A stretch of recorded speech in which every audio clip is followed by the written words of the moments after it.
इस पर पूरी तरह कादिर है, पूरी तरह कुदरत रखता है। फरमाया अल्लज़ी खलक़ल मौत, वो जिसने मौत को खल्क किया, वल हयात, और जिसने ज़िंदगी को बनाया। किस लिए? लियब्लुवकुम अय्युकुम अहसनु अमला, ताकि तुम्हें आजमाए कि तुम में से किसका अमल बेहतर। मौत और हयात, पैदा होता है इंसान, जवान होता है, बड़ा होता है, पढ़ाई करता है, कारोबार करता है, पता नहीं कौन से बद्दोजर ज़िंदगी में देखता है, तो अल्लाह ने फरमाया इसका एक मकसद है।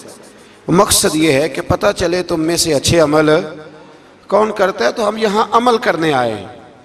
क़यामत के दिन जो बात होगी वो आमाल की होगी, मकान जायदाद कार कोठी की बात नहीं होगी। तो आमाल, अच्छा अमल, अहसनु अमला के तहत मुफस्सिरीन ने लिखा है कि काम नेकी का जब भी करो ज़रा ज़्यादा ही अच्छा करके करो।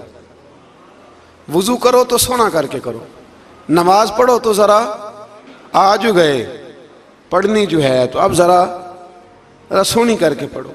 कुरान शरीफ की तिलावत करो तो ज़रा प्यारी करके। ज़रा मैं मदरसे के बच्चों के साथ कभी कभी बैठता हूँ, उनसे बड़ा कुछ सीखने को मिलता है, तो कभी कोई बात उनको कहने का भी मौका मिलता है। तो मैं उन्हें कहा करता हूँ कि हमारे बुज़ुर्ग, मेरी अम्मा जी जब कुरान मजीद खोलती थी ना, तो जो वो रंग था ना बुज़ुर्गों का, हालांकि वो हदीसों में हमने नहीं देखा, लेकिन वो कभी हम जाके को बात करते थे ना, तो तिलावत के दौरान तो वो जल्दी से मुंह पे उंगली रखती थी कि चुप करो, मैं कुरान पाक पढ़ रही हूँ। और फिर शनील का गुलाफ, और फिर उस गुलाफ को अलहदा चूमना, कुरान पाक को अलहदा चूमना, और फिर उसको रेल में रखना, और फिर कई करके। तो हम जो आज हैं, तो हम उस अमल को इतना अच्छा करके नहीं करते, बस ठीक है हर वक्त हाथ में कुरान मजीद रहता है, तो वो रवैया नहीं। तो काम करना है तो उसको क्या करें? अच्छा करके करें, ज़रा मज़ेदार करके करें। अमल करें तो ज़रा बेहतरीन अमल करें। लेकिन ना, नबी करीम ने ये नहीं फरमाया कि मैं तुम्हें अखलाक सिखाने आया हूँ, फरमाया मैं अखलाके आलिया की तकमील करने आया हूँ।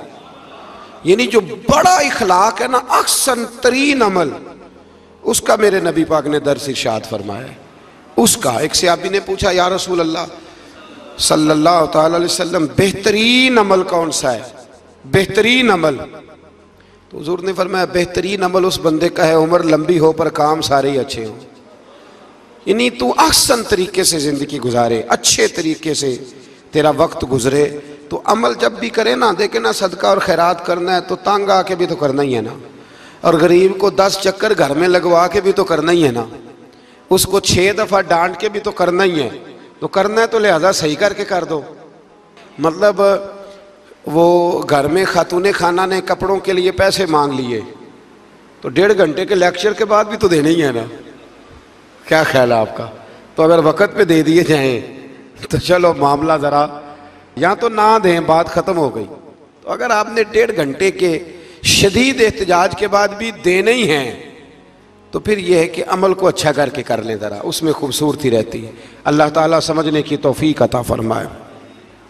बड़े खूबसूरत मज़ामीन हैं इस सूरह मुबारका में। आयत नंबर 19 में अल्लाह ने फरमाया कि क्या उन्होंने अपने ऊपर कभी पर फैलाए और कभी पर समेटे हुए परिंदों को नहीं देखा?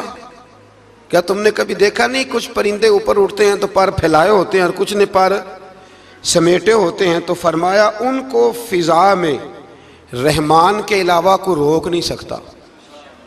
सिर्फ एक रब रहमान है जिसने उन्हें फिजा में, यार जहाज आपने देखा है, उसे कौन रोकता है? आप यकीन करें, कभी उस पर बैठा बंदा गौर करने लग जाए ना मैं कहाँ हूँ, तो हो सकता है परेशान हो जाए। कौन रोक के रखता है उसे? तो फरमाया ये रब की कुदरत है, जहाँ चाहे जिसको चाहे वहीं खड़ा फरमा दे। ये अल्लाह तबारक व तआला की कुदरत है। आयत नंबर 20 में अल्लाह की मदद करने और रिस्क अता करने का बयान है कि अल्लाह मदद भी करता है तुम्हारी और तुम्हें रिस्क भी अता करता है। आयत नंबर 23 में फरमाया कि अल्लाह वो है जिसने तुम्हें पैदा किया, तुम्हें सुनने, देखने और समझने की सलाहियतें अता की, मगर बंदे बड़े कम हैं, बड़े कम बंदे हैं जो अल्लाह की नेमतों का शुक्र अदा करते हैं। ये सोचने समझने की सलाहियत आपके ख्याल में छोटी नेमत है? बहुत बड़ी नेमत है। आप यकीन करें, बाद लोगों के पास सारा कुछ होता है लेकिन शऊर की दौलत नहीं होती। तो ये बहुत बड़ी नेमत है, इसका भी अल्लाह की बारगाह में शुक्र अदा किया करें। जब अल्लाह कोई अकल शऊर दे दे तो दूसरों को बेवकूफ़ समझने की बजाय ना उस नेमत पर अल्लाह का शुक्र अदा। आगे सूरह कलम है। इस सूरह मुबारका के अंदर अल्लाह तबारक व तआला ने ना कसमें इरशाद फरमाई और कसम खा के कहा कि महबूब आप कोई मजनून नहीं, आप कोई दीवाने नहीं, यकीनन आपके लिए ऐसा अजर है जो कभी ख़त्म नहीं होगा। और फिर फरमाया व इन्नका लअला खुलुकिन अज़ीम, महबूब जितने अजीम शान इखलाक थे ना उन सब का हमने आपको मालिक बना दिया है। ये आला लफ्ज़ इस्तिलाह है, कब्ज़े के माना में आता है अरबी में। फरमाया हमने आपको इखलाक आलिया का मालिक बना, जितने अच्छे अखलाक हैं उन सब का अल्लाह ने नबी पाक को मालिक। और सब मुफस्सिरीन ने बड़ा कुछ लिखा, पर बरेली के इमाम ने एक जुमला लिखा तो बड़ा ही शानदार लिखा। आला हज़रत फरमाने लगे कि अखलाक ये नहीं कि जो काम अच्छा था वो नबी करीम ने किया है, बल्कि फरमाते हैं जिस जिसको हुजूर ने कर दिया वो अच्छा हो गया, जिस जिसको हुजूर ने कर दिया वो अच्छा।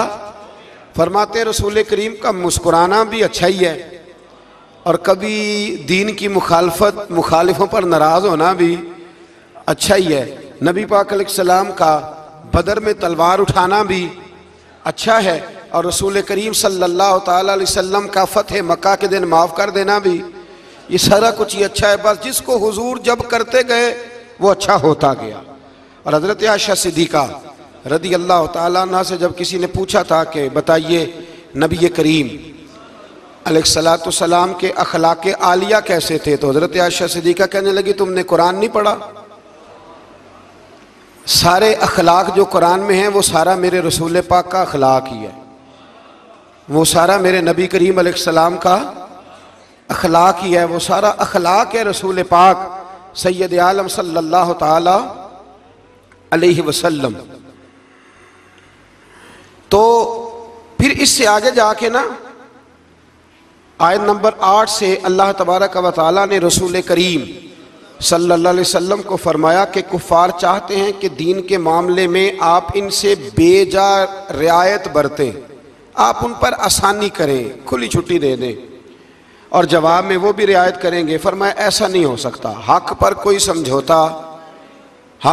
समझौता नहीं हो सकता। इसके बाद एक दुश्मन रसूल सल्लल्लाहु अलैहि वसल्लम, मुफस्सिरीन ने उसका नाम वलीद बिन मुगीरा लिखा है, उसने नबी पाक अलैहिस्सलाम की गुस्ताखी की थी तो अल्लाह ने उसके 9 ऐब 9 कभी बातें कुरान में बयान की, बड़ी बातें इरशाद फरमाई। फरमाया झूठी कसमें खाता है, नुक्ता चीनियाँ करता है, सख्त मना करने वाला है भलाई से और हद से बढ़ने वाला है। और आखिर में फरमाया उतिल्लिम बाद ज़ालिका ज़नीम, फरमाया ये ना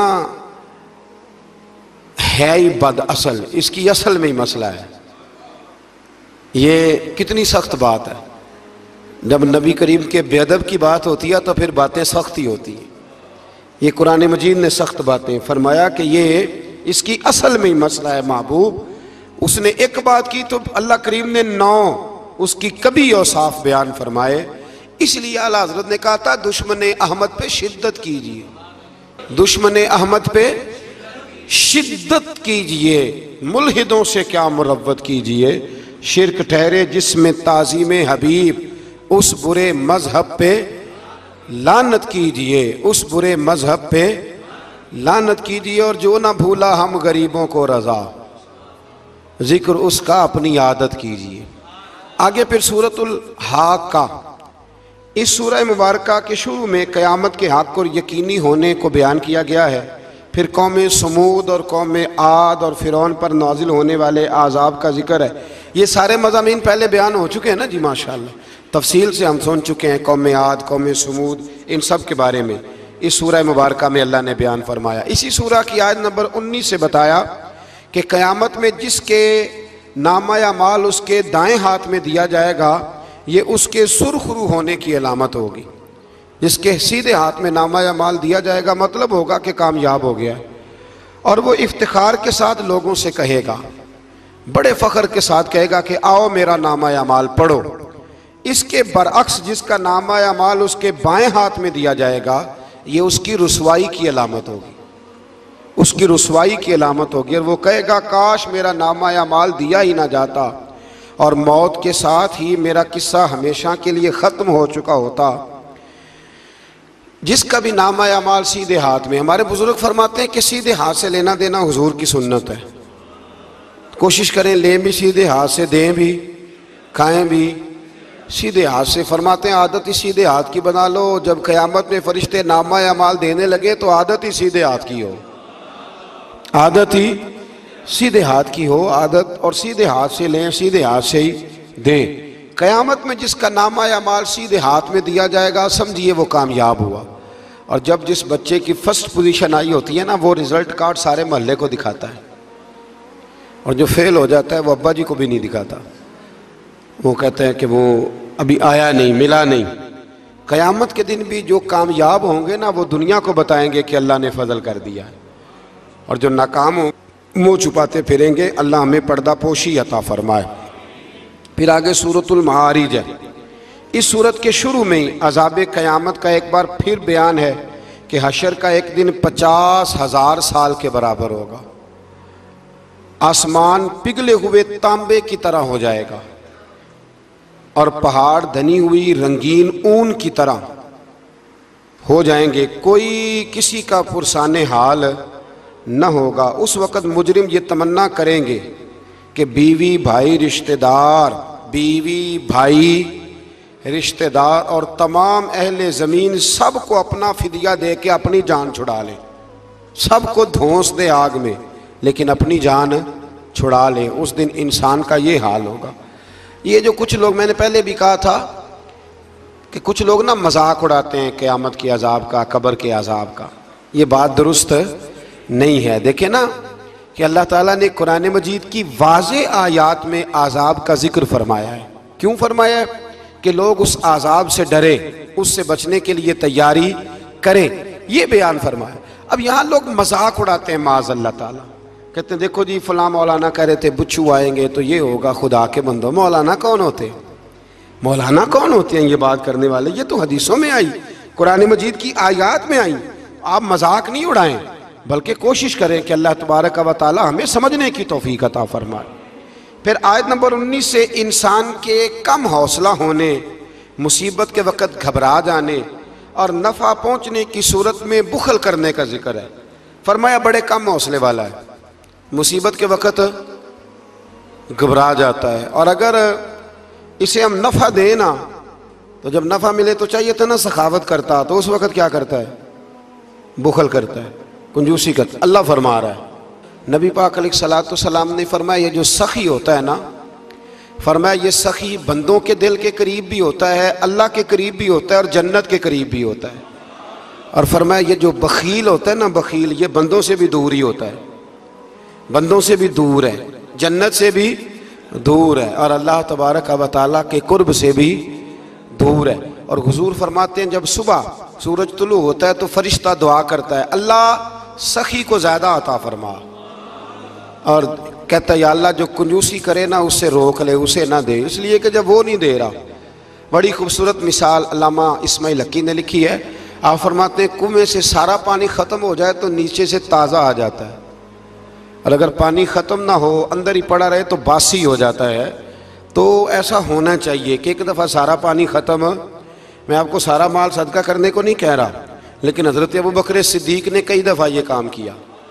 हिजरत की रात भी सारे पैसे ही ले गए, तबूक के दिन भी सारे पैसे खर्च कर दिए।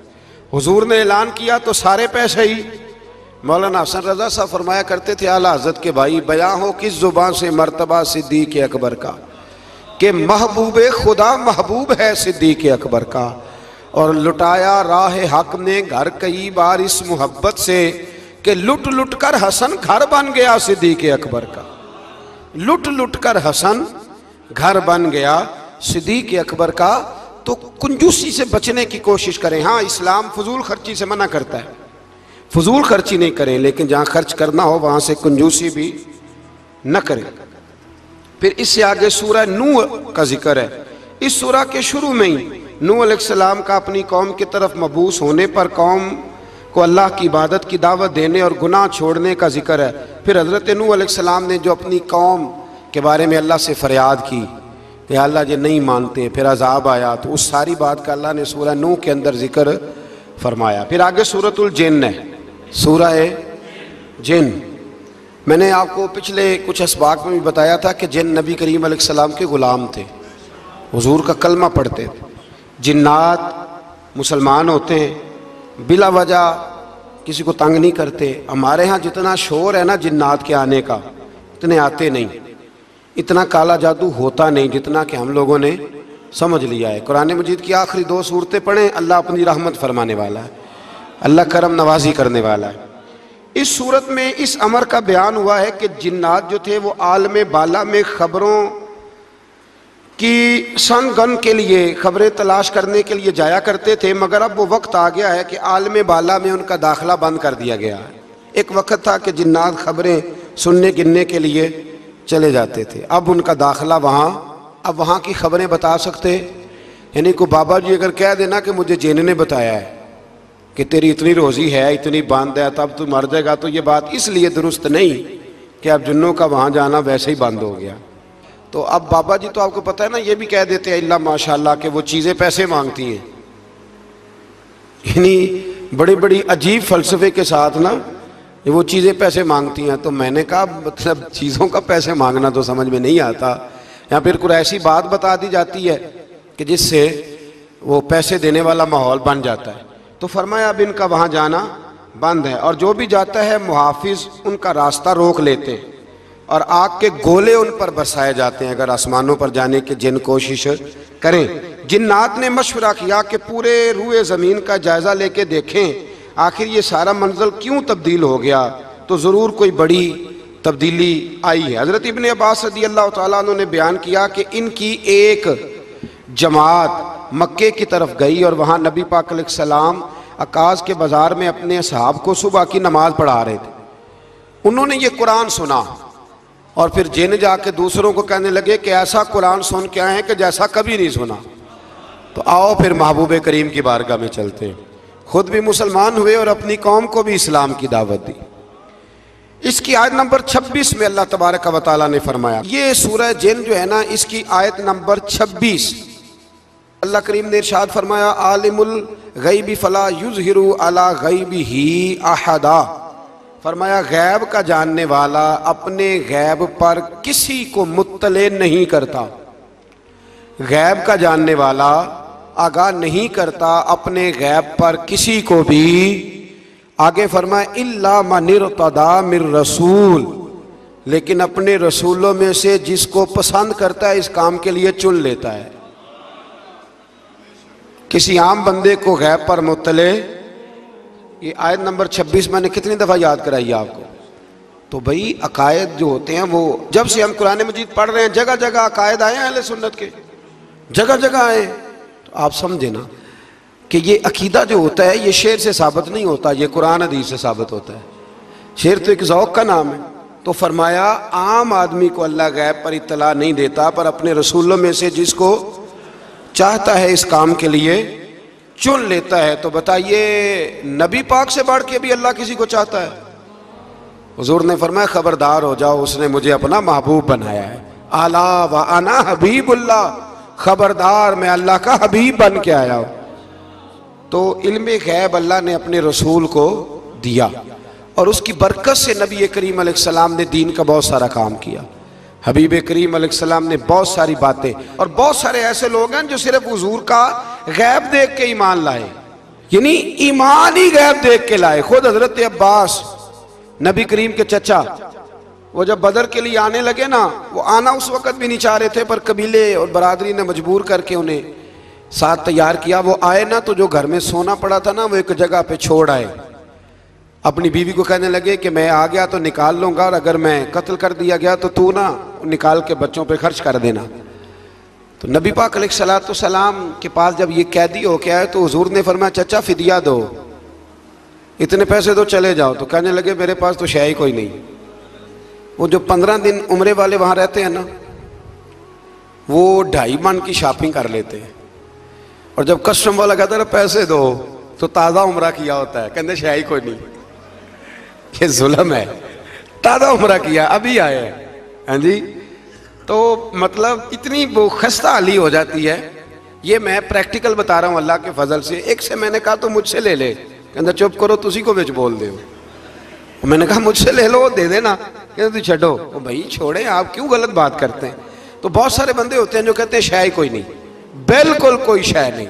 हाँ कोई प्लाट सस्ता बिक रहा हो तो पैसे निकल आते हैं, फिर कहते मैं फड़े ने किसी को लो, भाई को खा जाएगा। चले ठीक है आप छुपाएं अपनी दौलत को, लेकिन इन लफ्जों के साथ नाशुक्री करना कि शय कोई नहीं, ये मामला दुरुस्त है।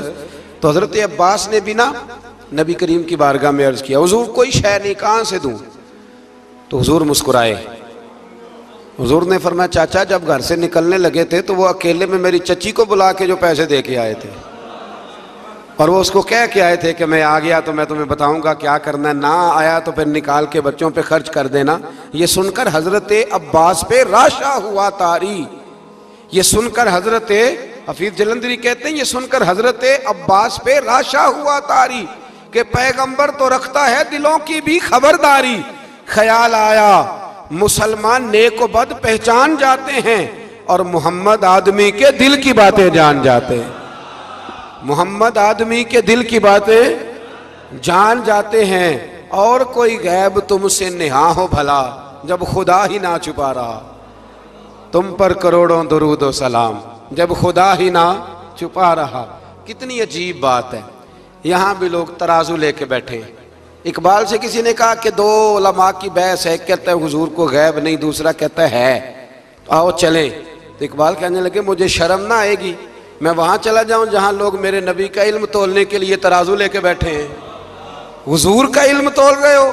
इकबाल कहने लगे मेरे नबी के तो गुलामों का इल्म नहीं तोला जा सकता, तुम हुजूर के इल्म की बात करते हो। ये थोड़ा सोच समझ के बात करनी चाहिए। और नसे कती है कुरान पाक की। एक दिन सजा लिया था मेरे नबी पाक ने मिंबर, फरमाया पूछ लो फिर जो पूछना है पूछो। तो हजरत उमर जैसे लोग उठ के खड़े हो गए, कहा या रसूलल्लाह हम अल्लाह के रब होने पे राजी हैं, आपके रसूल होने पे राजी हैं, इस्लाम के दीन होने पे हुजूर हम बड़े राजी हैं, हम बड़े राजी। इसलिए ये तो ऐसा मसला है कि इस मसले को देख देख के लोग मुसलमान हुए। तो हजरत अब्बास को जब हुजूर ने सारी बात बताई ना, तो हजरत अब्बास कहने लगे फिदिया मर्जी का ले लेना पर पहले मुझे कलमा पढ़ाओ। कहा क्यों। फरमाया मुझे समझ आ गई है, वो बात मेरे और मेरी बीवी के अलावा किसी को पता ही नहीं, अगर आपको पता चली है तो यकीनन आपको कोई बताने वाला है, तो वो जो आपको बताने वाला है ना वही रब्बुल आलमीन है। तो हुजूर का तो गैब देख के दुनिया कलमा पड़ जाती थी। इस पर बड़ी तफसील से मैंने एक दफ़ा बात की थी, मौका मिला तो वो सारी रिवायात एक जगह किसी वक्त जमा करेंगे इंशाअल्लाह ताला और आपको अर्ज़ करेंगे कि वो क्या खूबसूरत माजरा है। और अब तो अल्हम्दुलिल्लाह एक और आसानी भी हो गई है। मेरी बातें कोई इस काबिल तो नहीं थी, लेकिन चूंकि अल्लाह रसूल के फरामीन थे तो एक दोस्त ने लिखनी शुरू कर दी, इंशाअल्लाह जल्दी छप भी जाएंगी। तो अर्ज़ करने का मकसद ये है कि ये चीज़ें आएंगी और आपको बताएंगे कि अल्लाह ने अपने महबूब करीम को किस तरह गैब के खजानों की कुंजियाँ अता फरमाई हुई। तो इससे आगे फिर सूरह मुज़म्मिल शुरू होती है। सुभान अल्लाह। सूरह या अय्युहल मुज़म्मिल, कहा ओ चादर ओढ़ने वाले महबूब, कुमिल लैला इल्ला कलीला, सारी रात ना बेदार रहा कर, थोड़ा आराम भी कर लिया कर, थोड़ा सा। क्या कहा हजरत ने, खुदा की रजा चाहते हैं दुआ लो, खुदा चाहता है रजा। और दरवेश कहते हैं रब आखे सोने महबूबा तेरे 100 नाज उठाना हाँ, लोग की मेरिया कसमां चाहते ने मैं तेरिया कसमां चाहना। कहा ए मेरे प्यारे हबीब, ए चादर ओढ़ने वाले थोड़ा आराम भी किया करें। हुजूर सारी रात नमाज पढ़ते थे ना, अल्लाह ने कहा महबूब थोड़ा आराम भी किया करें। फिर इसमें बड़े खूबसूरत चीज़ें अल्लाह करीम ने बयान फरमाई हैं, क़यामत की हौलनाकियों का भी जिक्र फरमाया है। फिर आखिर में फरमाया कि तुम अपनी भलाई के लिए जो कुछ भी आगे भेजोगे इसको अल्लाह ताला के पास इससे बेहतर और ज़्यादा सवाब वाला पाओगे। यानी इसका माना यह भी हो सकता है कि अपनी सोच से ज़्यादा तुम सवाब पाओगे जो चीज़ आखिरत के लिए तुम भेजोगे। और अल्लाह से मग़फ़िरत तलब करते रहो, बेशक अल्लाह बहुत मग़फ़िरत फरमाने वाला और बेहद रहम करने वाला है। फिर इससे आगे सूरह मुदस्सिर है। मुज़म्मिल के फ़ौरन बाद सूरह मुदस्सर, इस सूरह मुबारक में बड़ा खूबसूरत अंदाज है। या अय्युहल मुदस्सिर, ए चादर ओढ़ने वाले, कुम फअंज़िर, उठिए और लोगों को डराइए। उठिए, आप पैगाम दीजिए, उठिए लोगों को डराइए। उठ बांध कमर क्यों डरता है, फिर देख खुदा क्या करता है। आप उठिए। इस सूरत में अल्लाह ताला ने आपको शान महबूबी के साथ खिताब करते हुए फरमाया है, चादर ओढ़ने वाले उठिए और लोगों को अल्लाह के अजाब से डराइए और अपने रब की किबरियाई का ऐलान फरमाइए। बताइए कि आपका रब कितना बड़ा है। आयत नंबर 42 में फरमाया, जहन्नमियों से पूछा जाएगा तुम्हारे जहन्नम में जाने का सबब क्या बना। ये सूरह मुदस्सर की आयत नंबर 42, 42, चलो बता लिया आखिरी ने। आयत नंबर 42, जहन्नमियों से पूछा जाएगा जहन्नम में आए हो तो सबब क्या बना। तो वो पहला सबब बताएंगे कि हम नमाज पढ़ने वालों में से ना थे। पहला सबब दोज़ख में जाने का नमाज ना पढ़ना है। रमज़ान के बाद भी पढ़ेंगे इंशाल्लाह, और ईद वाले दिन भी पूरी 5 पढ़नी है इंशाल्लाह, पूरी 5। ये नए कपड़े लोगों को बाद में दिखाना, पहले सवेरे पहन के ना रब की बारगाह में जाओ। सवेरे पहन के ना अल्लामा अब्दुल सत्तार खान न्याजी, अल्लामा न्याजी, मैं जब उनके मज़ार पे जाता हूँ ना, मियाँ वाली जाने का जब मौका मिलता है तो मैं ना खड़ा होता हूँ। आप यकीन करें उस बंदे की कब्र पे खड़े होके भी जज्बा ही मिलता है। क्या बंदा था वो ना, पगड़ी बांधते थे बड़ी। हमारे बरेली शरीफ के बुजुर्ग भी ना वो पगड़ी बांधते शिमले वाली। चले आज बात आ गया तो उसकी भी मैं हिकमत बता दूं। वहां ना सिख भी पगड़ी बांधते, तो कपड़ा भी अक्सर एक जैसा ही उनके लिए आता, तो मुसलमान भी खरीद लेते थे। तो वो सिख जो होता है ना वो शिमला नहीं निकालता, तो उससे फर्क करने के लिए वहां के मशाइख ने ना शिमला निकालना शुरू किया। तो मैं शादी बांधा करता था, तो एक दफ़ा मुझे हज़रत मुफ्ती तहसीन रज़ा साहब रहमतुल्लाह ताला अलैह फरमाने लगे शिमले वाली बांधा करो। तो मैंने कहा हुज़ूर अब छोटे लोगों को तो अच्छी नहीं ना लगती। तो फरमाने लगे लोगों को थोड़ी दिखानी है, ये तो रसूलुल्लाह की सुन्नत है, तो आप शिमले वाली बांधे। जब हम जो कह रहे हैं तो मैं भी अक्सर वो पगड़ी बांधता हूँ, और कभी बहुत बड़ी बांधते थे। तो अल्लामा न्याजी पगड़ी बांधते थे, तो जिन लोगों ने देखा बड़ी ऊंची होती थी, और बड़ी ऊंची पगड़ी और हाथ में छड़ी होती थी, और कभी वो तकरीर करते थे तो ज़मीन पे लगाते थे, तो पता चलता था कि मर्द बात कर रहा है। और अल्लामा इकबाल के डायरेक्ट शागिर्द थे अल्लामा अब्दुल सत्तार न्याजी, शागिर्द। वो मदीना शरीफ जाने लगे ना, तो किसी ने उनसे कहा न्याजी साहब ये पगड़ी उतार के जाओ, ये पगड़ी उतार के जाओ। तो अल्लामा न्याजी साहब फरमाने लगे क्यों उतार के जाऊं, पहन के जाऊंगा। जब हुजूर की बारगाह में न्याजी का सर झुकेगा तो शिमला भी झुकेगा, और दुनिया को पता चलेगा जिसका सर कभी कहीं नहीं ना झुकता, इस रोजे पे आके उसकी गर्दन भी झुक जाया करती। इसलिए साथ लेके जानी है पगड़ी, ताकि लोगों को पता चले। तो आप नए कपड़े पहन के ना कभी साज संवर के मस्जिद भी जाया करें, खूबसूरत हो के। कुरान मजीद ने कहा गालिबन नामे पारे में है कि नमाज के वक्त जीनत इख्तियार करो, अच्छे बन के। तो नए कपड़े पहन के ना ईद वाले दिन 5 नमाजें पाबंदी से पढ़नी है इंशाअल्लाह ताला। ये राश देखना है इंशाअल्लाह ताला, पता चलेगा कि रमज़ान के रोज़ों ने असर किया हमारे ऊपर। तो जहन्नमियों से पूछा जाएगा दोज़ख में आने का सबब क्या बना, तो कहेंगे हम नमाज पढ़ने वालों में से ना थे, और दूसरी बात ये कहेंगे कि हम मिस्कीन को खाना नहीं खिलाते थे। दोज़ख में जाने का दूसरा सबब कि तौफीक के बावजूद लोग मिस्कीनों का ख्याल नहीं रखते। और तीसरी बात वो ये कहेंगे कि हम लगव कामों में मशगूल रहते थे। लगव काम, बेहुदा काम उसको कहते हैं जिसका फ़ायदा कोई नहीं। ये बड़े बड़े सियाने लोग गेमें खेलते, सियाने लोग, अक्लमंद लोग। तो ये जहन्नम में जाने का तीसरा सबब कुरान ने बयान किया। लगविया, फट्टे पे बैठ गए, फजूल बात शुरू कर दी। भाई इससे बेहतर था तो कुरान मजीद की तिलावत करता। ऐसे ही बिला वजह लगवियात हैं ये सारी। मैं मना नहीं करता खाना खाने के लिए कभी ज़रूर जाएं, लेकिन ये माहौल ही बना लेना कि आज तुझे पार्टी है तो कल मुझे पार्टी है तो परसों उसको पार्टी है। तो ये शुगल मेला हर वक्त का, मुसलमान के पास तो इतना वक्त ही नहीं। एक दोस्त मुझे कहने लगे कि मैं आजकल बड़ा बोर हो रहा हूँ, तो मैंने कहा तो असल में फारग है, वरना हमारे पास तो टाइम ही कोई नहीं बोर होने का। बंदा मतलब को फुर्सत मिले तो बोर हो ना, पता नहीं कहाँ से लोग टाइम निकाल लेते, अब बोर भी हो लेते। तो आप फारिग लगवियात से बचे। लगव काम करना जहन्नुम में जाने का तीसरा सबब है। ये कुरान मजीद ने इस सूरह मुबारका की आयत नंबर 42 में इरशाद फरमाया, और चौथे नंबर पर कहेंगे हम क़यामत के दिन को झुटलाते थे कि मौत हमारे सर पे आ गई। ये 4 काम है जो जहन्नम में जाने का सबब बनेंगे। नमाज ना पढ़ना, पहला काम मिस्कीन को खाना न खिलाना, और तीसरा लगव और फजूल कामों में मशगूल रहना, बिल्कुल किसी कोई फायदा ही नहीं वो काम करते रहना, बिल्कुल बेमाना बेमकसद काम करना। और चौथे नंबर पे कहेंगे कि हम क़यामत के दिन को, आज भी कुछ लोग कह देते हैं कि मरेंगे तो देखी जाएगी।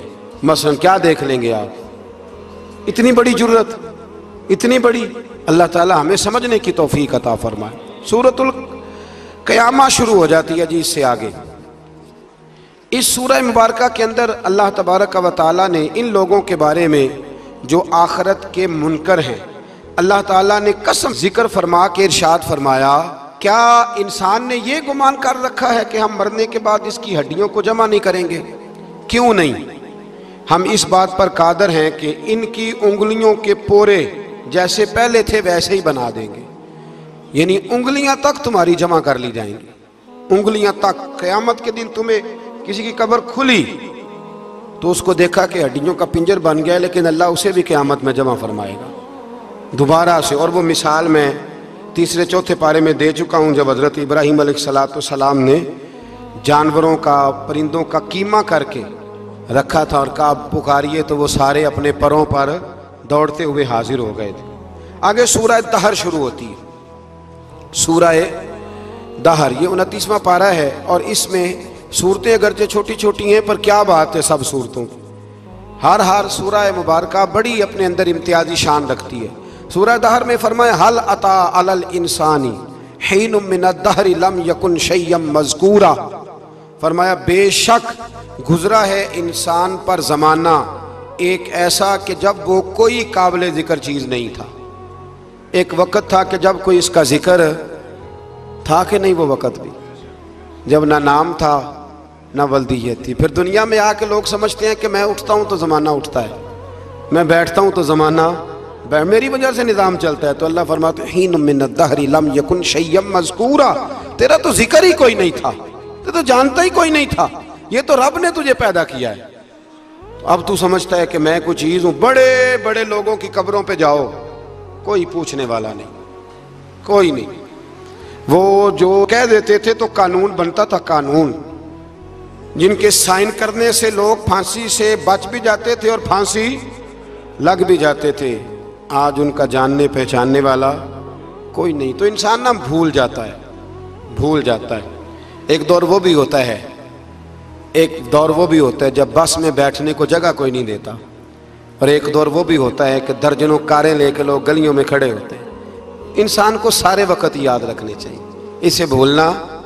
हुजूर अलैहिस्सलाम अक्सर फरमाया करते थे कि मैं तो उस माँ का बेटा हूँ जो गोश्त के खुश्क टुकड़े खा के भी गुजारा कर लेती थी, गोश्त के खुश्क टुकड़े खा के भी गुजारा कर लेती थी। और हज़रत उमर फ़ारूक की ज़ुबान पर यह जुमला सारी उम्र रहा कि मैं ऊँट चराने वाले का बेटा हूँ, यानी सारी ज़िंदगी रहा। लोग भूल जाते, भूल जाते। महमूद गज़नवी ने अय्याज को बड़ा नवाजा। लोगों ने शिकायत की कि अय्याज तो आपसे तोहफे ले लेके तो जंगल में जमा कर रहा है दौलत। महमूद कहने लगे तुम्हें कैसे पता? कहने लगे असर के बाद कहाँ जाता है रोज, पता है? लगा नहीं। तो कहा फिर आपको आज तक ये नहीं पता कि असर? महमूद कहने लगे वाकई यार इसने कभी बताया नहीं असर के बाद कहाँ होता है। असर की नमाज पढ़ के महमूद अय्याज के पीछे पीछे गए तो जंगल में जाके ना एक झोंपड़ी अंदर से कुंडी लगा ली, सिपाही साथ थे।